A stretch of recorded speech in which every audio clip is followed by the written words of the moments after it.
কল্পনা করুন, জাহান্নামীরা জাহান্নামের শাস্তি পেতে আছে, আর তারা চিৎকার করতেছে, বাঁচাও বাঁচাও বাঁচাও, কিন্তু কেউ শোনার নেই। হাজার হাজার বছর পেরিয়ে গেছে, জাহান্নামের উত্তাপে মানুষের শরীর এখন পোড়া কয়লার মতো হয়ে গেছে, কিন্তু সেই কয়লার স্তূপের নিচে এখনও একজন মানুষ বেঁচে আছে, যার বুকে ছিল সরিষার দানা পরিমাণ ঈমান। আল্লাহ তাকে উদ্ধার করবেন, কিন্তু এরপর যা ঘটবে তা মানুষের কল্পনারও বাইরে। কিভাবে সেই পোড়া কয়লা থেকে জ্যান্ত হয়ে সে 10টি পৃথিবীর সমান রাজত্বের মালিক হল? আর কেনই বা আল্লাহ নিজে হেসে দিয়েছিলেন তার সাথে কথোপকথনের সময়? চলুন হাসরের মাঠের সবচেয়ে আশ্চর্যজনক সেই ঘটনাটি জানি। হাসরের মাঠের বিচার শেষ হবার বহু যুগ পরের কথা। জাহান্নামের আগুন তার কাজ করে যাচ্ছে, দাউ দাউ করে জ্বলছে সেই আগুন। সেই আগুনের গর্জনে কান পাতা দেয়। হাদিস শরীফে এসেছে, মহান আল্লাহ রব্বুল আলামিন একদিন জিব্রাইল আলাইহিসসালামকে ডাকবেন। আল্লাহ বলবেন, হে জিব্রাইল, যাও জাহান্নামের অতল গহ্বরে যাও, সেখানে গিয়ে ভালো করে খুঁজে দেখো আমার এমন কোনো বান্দা এখনও বাকি আছে কিনা যার অন্তরে বিন্দু পরিমাণ ঈমান আছে, যে হয়তো জীবনে একবার হলেও আমাকে ভয় পেয়েছিল অথবা একবার হলেও আমাকে ভালোবেসে সিজদা দিয়েছিল। জিব্রাইল আলাইহিসসালাম আল্লাহর হুকুম পেয়ে জাহান্নামের দিকে রওনা হলেন, কিন্তু জাহান্নামের অবস্থা তখন ভয়াবহ। কোটি কোটি মানুষ সেখানে পুড়ে ছাই হয়ে আছে, চেনার কোনো উপায় নেই কে মানুষ আর কে পাথর। জিব্রাইল আলাইহিসসালাম তন্ন তন্ন করে খুঁজলেন, যেন বাতি জ্বালিয়ে খুঁজে দেখা হচ্ছে, কিন্তু তিনি কাউকে চিনতে পারলেন না। তিনি আল্লাহর কাছে ফিরে এসে বললেন, হে রব, আমি তো কাউকে পেলাম না, সবাই জ্বলে পুড়ে কয়লা হয়ে গেছে। আল্লাহ তখন বলবেন, আবার যাও, ভালো করে দেখো, আমার ইলমে আছে এখনও একজন বাকি আছে, তাকে খুঁজে বের করো। জিব্রাইল আলাইহিসসালাম আবার গেলেন। অনেক খোঁজাখুঁজির পর জাহান্নামের এক অন্ধকার কোণায় আগুনের স্তূপের নিচে তিনি একজনকে পেলেন। আগুনে পুড়তে পুড়তে সে এমন এক পিণ্ড বা কয়লায় পরিণত হয়েছে যে তাকে মানুষ বলে চেনার কোনো উপায় নেই। শুধু তার কপালে সিজদার চিহ্নটুকু হয়তো জল জল করছিল, অথবা তার অন্তরের সেই সামান্য ঈমানটুকু টিমটিম করছিল। জিব্রাইল আলাইহিসসালাম সেই পোড়া কয়লার মতো মানুষটিকে জাহান্নাম থেকে বের করে আনলেন। ভাবুন দৃশ্যটা, একজন মানুষ যে হাজার হাজার বছর আগুনে পুড়েছে তাকে আজ মুক্ত করা হচ্ছে। আল্লাহর হুকুমে তাকে নিয়ে যাওয়া হলো জান্নাতের প্রবেশপথের কাছে, যেখানে প্রবাহিত হচ্ছে নাহারুল হায়াত বা জীবন নদী। সেই নদীর পানি ছিল দুধের চেয়েও সাদা এবং মধুর চেয়েও মিষ্টি। জিব্রাইল আলাইহিসসালাম সেই পোড়া যোগটিকে ওই জীবন নদীর পানিতে চুবালেন বা তার উপর পানি ঢেলে দিলেন। সুবহানাল্লাহ! পানির স্পর্শ লাগতেই এক অলৌকিক ঘটনা ঘটল। যেমন বন্যার পর পলিমাটিতে দ্রুত ঘাস গজিয়ে ওঠে, ঠিক তেমনি লোকটির পোড়া শরীর থেকে কয়লাগুলো খসে পড়তে লাগল। তার নতুন চামড়া গজালো, নতুন মাংস গজালো, তার চেহারা চাঁদের মতো সুন্দর হয়ে গেল। সে আবার এক সুস্থ সবল যুবক হিসেবে উঠে দাঁড়ালো। সে তার নিজের শরীরের দিকে তাকালো। সে বিশ্বাস করতে পারছিল না যে সে আর জাহান্নামে নেই। সে জাহান্নামের দিকে তাকিয়ে চিৎকার করে বলল, আলহামদুলিল্লাহ, সমস্ত প্রশংসা সেই আল্লাহর, যিনি আমাকে তোর কবল থেকে মুক্তি দিয়েছেন। আল্লাহ আমাকে এমন দয়া করেছেন যা তিনি আগে আর কাউকে করেননি। আল্লাহ তাকে জাহান্নাম থেকে বের করেছেন ঠিকই, কিন্তু জান্নাতে দেননি। তাকে রাখা হলো জাহান্নাম এবং জান্নাতের মাঝখানের একটি জায়গায়। কিন্তু সমস্যা হলো তার মুখটা তখনও জাহান্নামের দিকে ফেরানো ছিল। জাহান্নামের আগুনের লুলকা বা গরম বাতাস তার গায়ের উপর এসে পড়ছিল। সেই বিষাক্ত গরম বাতাসে তার দম বন্ধ হয়ে আসছিল। সে আর সহ্য করতে পারল না। সে আল্লাহর দরবারে হাত তুলল। সে বলল, হে আমার রব, আমি তোমার কাছে জান্নাত চাই না। আমি জানি আমি অনেক বড় পাপী, আমি জান্নাতের যোগ্য নই, কিন্তু দয়া করে আমার মুখটা জাহান্নামের দিক থেকে ঘুরিয়ে দাও। এই আগুনের গরম বাতাস আমাকে শেষ করে দিচ্ছে। আমাকে শুধু একটু নিরাপদ দূরত্বে রাখো। আল্লাহ রাব্বুল আলামিন তো সবই জানেন। তিনি বান্দার সাথে এক মধুর তর্কে লিপ্ত হলেন। আল্লাহ বললেন, হে আদম সন্তান, আমি যদি তোর এই দোয়া কবুল করি এবং তোকে জাহান্নামের গরম বাতাস থেকে বাঁচিয়ে দিই, তবে তুই কথা দিচ্ছিস যে তুই আমার কাছে আর কিছু চাইবি না? লোকটি তখন মহা খুশি। সে বলল, হে আল্লাহ, তোমার ইজ্জতের কসম, আমি কথা দিচ্ছি আমি আর কিচ্ছু চাইব না। শুধু এই আগুন থেকে আমাকে আড়াল করে দাও, এটাই আমার জন্য যথেষ্ট। আল্লাহ তার ওয়াদা নিলেন।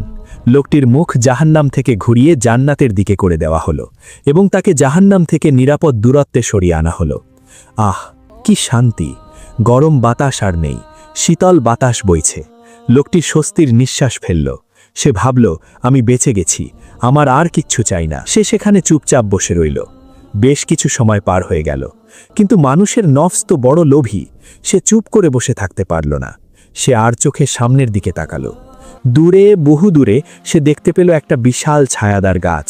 সেই গাছের নিচে টলটলে পানির ঝর্ণা, গাছের পাতাগুলো বাতাসে দুলছে। লোকটি এতক্ষণ গরমের মধ্যে ছিল, এখন সেই ছায়া দেখে তার জিভে পানি চলে এলো। সে মনে মনে ভাবল, আহা, যদি ওই গাছটার নিচে একটু বসতে পারতাম, একটু পানি খেতে পারতাম।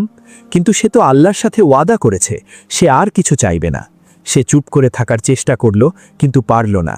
তার ধৈর্য ভেঙে গেল। সে ভয়ে ভয়ে আবার আল্লাহকে ডাকল, হে আমার রব। আল্লাহ বললেন, কি হলো তোর? তুই না ওয়াদা করেছিলি আর কিছু চাইবি না? লোকটি তখন বলল, আল্লাহ, আমি আর কিচ্ছু চাই না, শুধু ওই গাছটার নিচে আমাকে একটু নিয়ে যাও। আমি শুধু ওর ছায়ায় বসবো আর পানি খাবো। কসম করে বলছি, এরপর আর কিচ্ছু চাইব না। আল্লাহ বললেন, ওরে আদম সন্তান, তুই বড় ওয়াদা খেলাফকারী, তুই কি আবার নতুন করে চুক্তি করবি? সে বলল, হ্যাঁ আল্লাহ, এবার পাক্কা কথা দিচ্ছি, ওই গাছের নিচে নিলেই আমি খুশি। আল্লাহ জানতেন সে আবার চাইবে, তবুও আল্লাহ তাকে মায়া করলেন। আল্লাহ তাকে সেই গাছের নিচে নিয়ে গেলেন। সে ছায়ায় বসল, পানি খেল। তার মনে হলো সব সুখ সে পেয়ে গেছে। সে ভাবল, ব্যাস, আর কি লাগে? কিন্তু আল্লাহ তাকে পরীক্ষা করতেই থাকলেন। কিছুক্ষণ পর আল্লাহ তার চোখের সামনে আগের গাছটির চেয়েও অনেক বেশি সুন্দর, অনেক বেশি বড় এবং আকর্ষণীয় আরেকটি গাছ ফুটিয়ে তুললেন।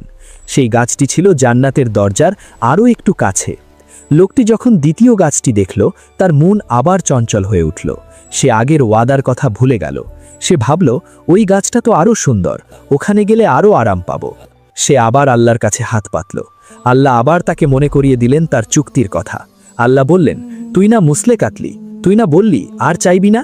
লোকটি বলল, আল্লাহ, আমাকে লজ্জিত করো না, এটাই শেষ, আর একবার সুযোগ দাও। আল্লাহ তাকে দ্বিতীয় গাছের নিচে নিয়ে গেলেন।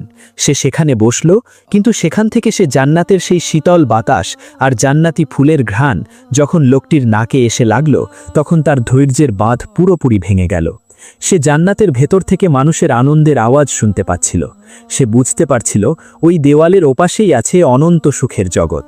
সে ভাবল, আমি যদি দরজার বাইরেই বসে থাকি আর ভেতরে না ঢুকতে পারি, তবে আমার চেয়ে বড় হতভাগা আর কে হবে? সে মনে মনে ভাবল, যেন সে তৃষ্ণার্ত হয়ে পানির কলসির পাশে বসে আছে, কিন্তু পানি খেতে পারছে না।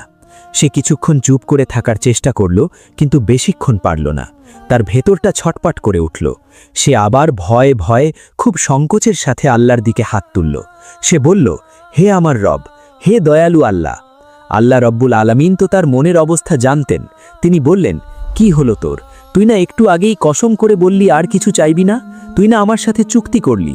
লোকটি তখন কান্নাকাটি শুরু করে দিল। সে বলল, হে আল্লাহ, তুমি আমাকে তিরস্কার করো না, আমি সহ্য করতে পারছি না। ওই জান্নাতের শান্তি আমাকে পাগল করে দিচ্ছে। তুমি আমাকে সৃষ্টি জগতের সবচেয়ে হতভাগা বানিও না। আমাকে শুধু ওই দরজার ভেতরে ঢোকার অনুমতি দাও। আমি আর কিচ্ছু চাইব না, এবার আমি পাক্কা ওয়াদা করছি। আল্লাহ রাব্বুল আলামিন তার বান্দার এই আকুতি দেখে হেসে দিলেন। আল্লাহ তার উপর দয়া করলেন। তিনি বললেন, ঠিক আছে, আমি যদি তোকে জান্নাতে ঢুকিয়ে দিই, তুই আবার অন্য কিছু চাইবি তো? লোকটি বলল, না আল্লাহ, তোমার ইজ্জতের কসম, জান্নাতে ঢুকলে আর কি চাওয়ার থাকে, ওটাই তো সব। আল্লাহ তাকে অনুমতি দিলেন, বললেন, যা, আমার জান্নাতে প্রবেশ কর। লোকটি তখন আনন্দে আত্মহারা হয়ে গেল। সে এক দৌড়ে জান্নাতের গেট দিয়ে ভেতরে প্রবেশ করল। সে ভাবল, জান্নাতে গিয়ে সে নিজের জন্য বিশাল জায়গা দখল করে নেবে। কিন্তু ভেতরে ঢুকেই সে থমকে দাঁড়ালো। সে দেখল জান্নাত কানায় কানায় পূর্ণ। সে দেখল জান্নাতের প্রতিটি প্রাসাদে মানুষ বসবাস করছে, প্রতিটি বাগানে হুর ও গেলমানরা ঘোরাফেরা করছে। কোথাও তিল ধারণের জায়গা নেই বলে মনে হচ্ছে। সে ভাবল, হায় হায়, আমি তো সবার শেষে এসেছি, মনে হয় সব সিট বুকিং হয়ে গেছে, আমার জন্য তো কোনো জায়গা খালি নেই। সে হতাশ হয়ে আবার আল্লাহর কাছে ফিরে এলো। সে বলল, হে আমার রব, তুমি আমাকে জান্নাতে পাঠালে, কিন্তু আমি গিয়ে দেখলাম জান্নাত তো লোকারণ্য। মানুষ যার যার জায়গা দখল করে নিয়েছে। আমার থাকার মতো তো কোনো জায়গাই নেই, সব পূর্ণ হয়ে গেছে। আল্লাহ বললেন, তুই কি ঠিক দেখেছিস? আমার জান্নাত কি এত ছোট? যা, আবার গিয়ে দেখ, তোর জন্য জায়গা আছে। লোকটি আবার গেল, কিন্তু আল্লাহর এক বিশেষ কুদরত বা পরীক্ষার কারণে তার চোখে মনে হলো জান্নাত একদম ঠাসা, কোথাও বসার জায়গা নেই। সে আবার ফিরে এলো। সে বলল, আল্লাহ, আমি দেখে এলাম, সত্যি বলছি, তিল ধারণের জায়গা নেই, সব পূর্ণ হয়ে গেছে। আল্লাহ তাকে তৃতীয়বার পাঠালেন। সে তৃতীয়বারও একই দৃশ্য দেখল।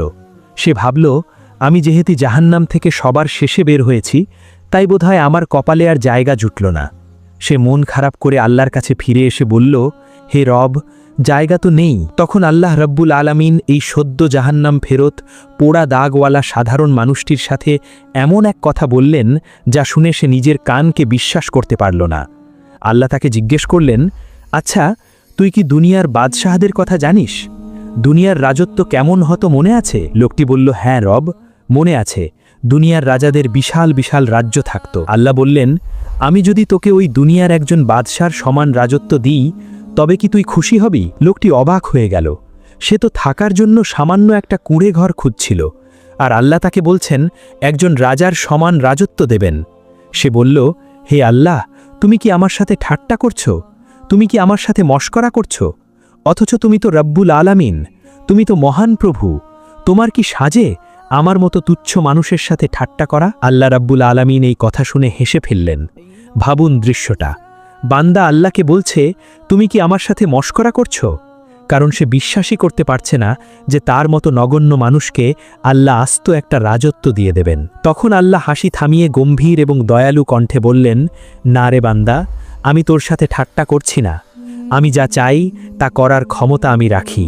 তুই একজন রাজার সমান চেয়েছিস, যা, আমি তোকে দুনিয়ার একজন রাজার সমপরিমাণ রাজত্ব দিলাম।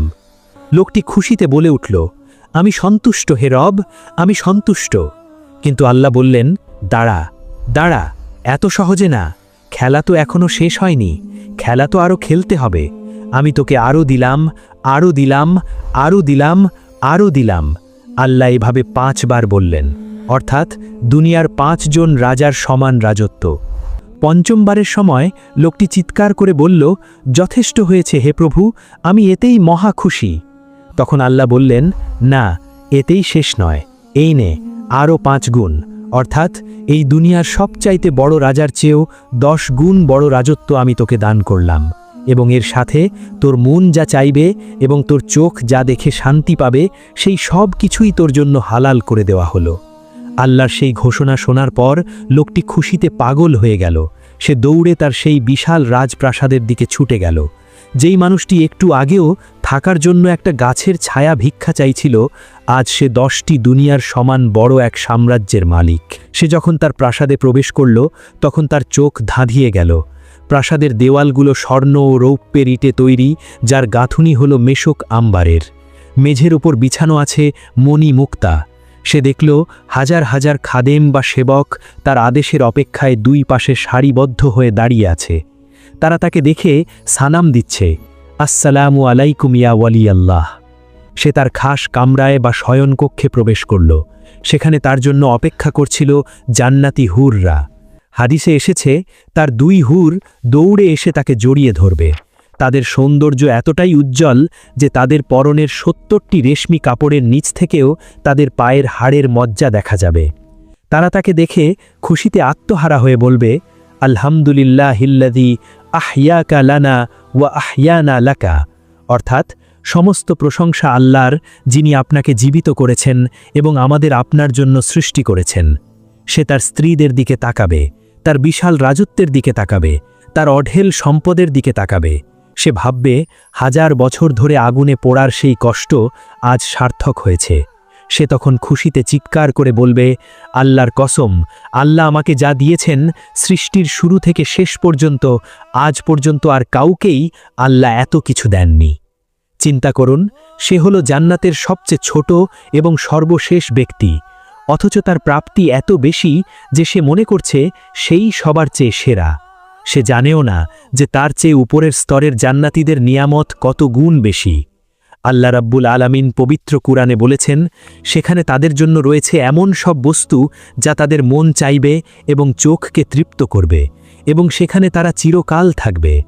আজকের এই ভিডিওটি শেষ করার আগে আসুন আমরা একটু নিজেদের প্রশ্ন করি, আমরা কি সেই জান্নাতের আশা রাখি না?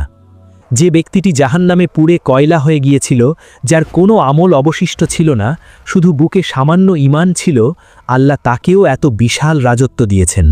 আল্লাহর রহমত থেকে কখনো নিরাশ হবেন না। যত বড় পাপীই হন না কেন, তওবা করে ফিরে আসুন। আল্লাহ ক্ষমা করতে ভালোবাসেন।